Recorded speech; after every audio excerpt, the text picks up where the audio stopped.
Hello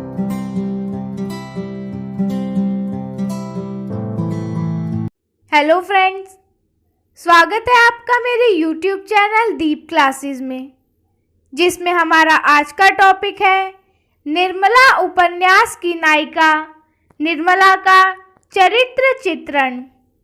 हमारा आज का टॉपिक स्टार्ट करने से पहले अगर आप हमारे चैनल पर नए हैं या आपने अभी तक हमारे चैनल को सब्सक्राइब नहीं किया है तो इसे सब्सक्राइब कर लें, जिससे हमारे आने वाले वीडियो के सभी नोटिफिकेशंस आप तक पहुंच सकें।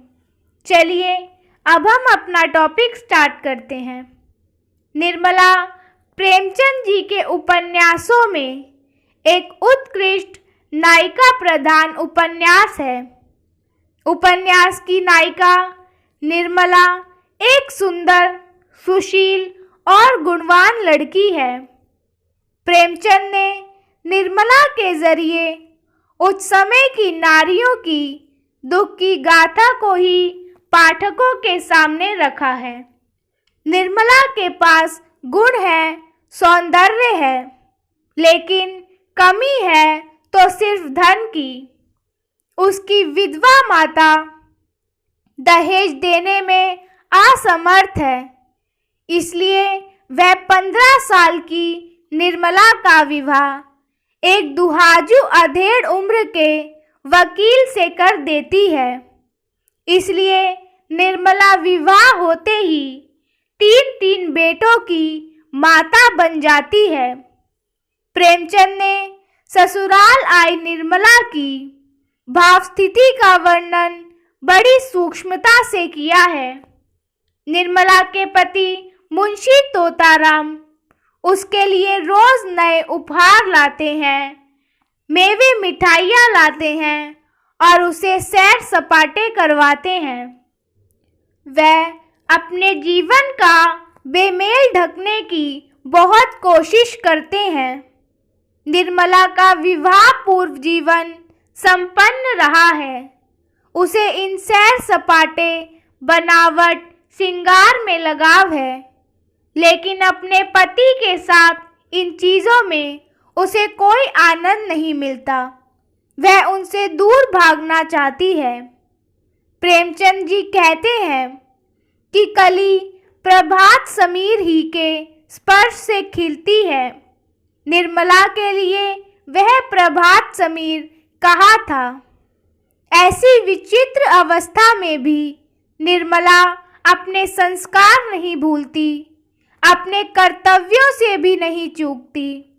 वह अपना मन मारकर पत्नी धर्म पालन करने की कोशिश करती है।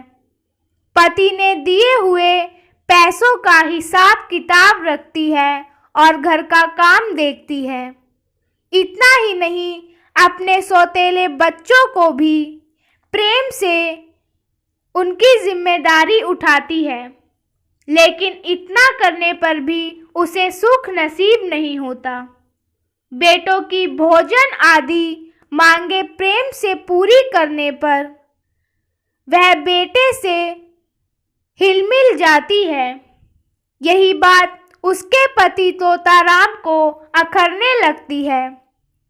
उनका सबसे बड़ा लड़का मनसाराम, जो निर्मला से भी 1 वर्ष आयु में बड़ा है, उससे निर्मला अंग्रेजी पढ़ने लगती है।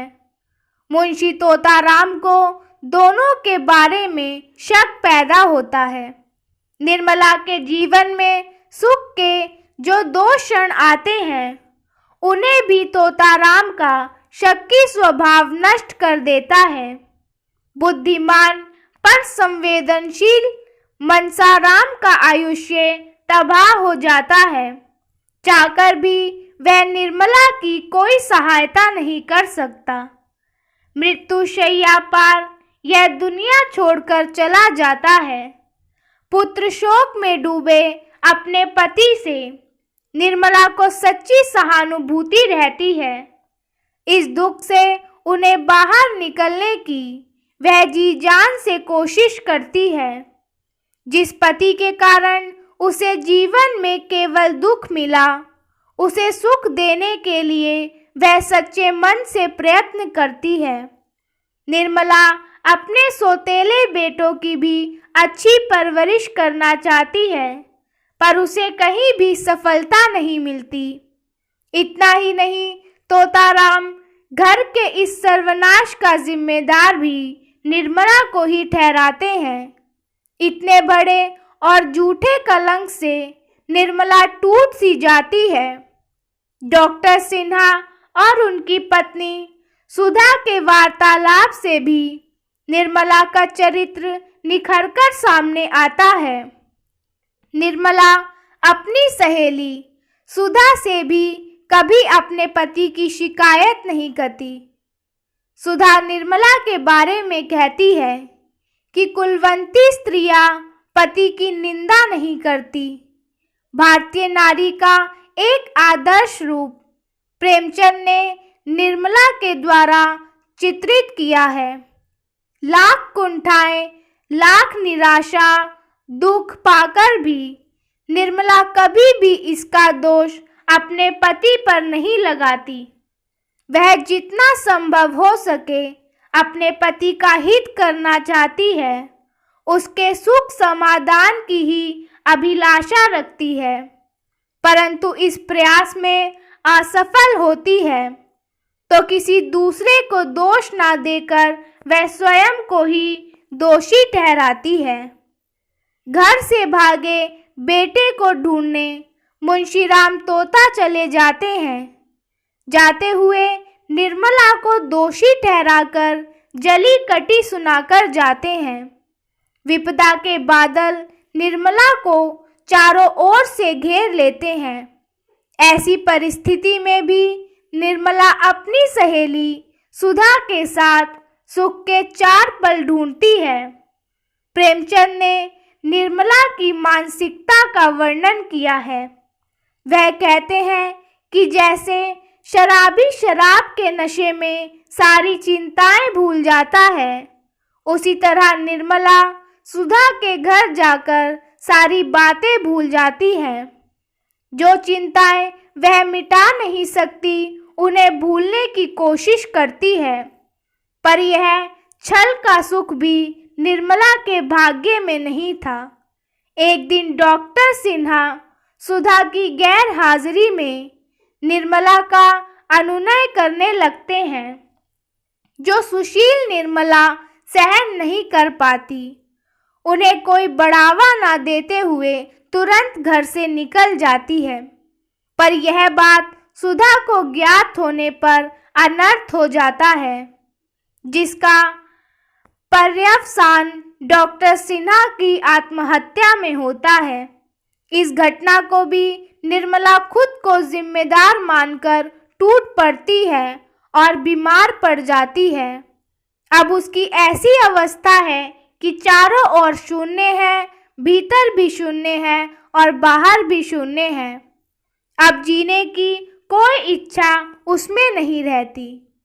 मरने से पहले वह अपनी बेटी ननंद रुक्मणी के हाथों में सौंप देती है और उससे विनती करती है कि चाहे इसे कुंवारी रखिए, चाहे विष देकर मार डालिएगा, पर कुपात्र के गले ना मरिएगा।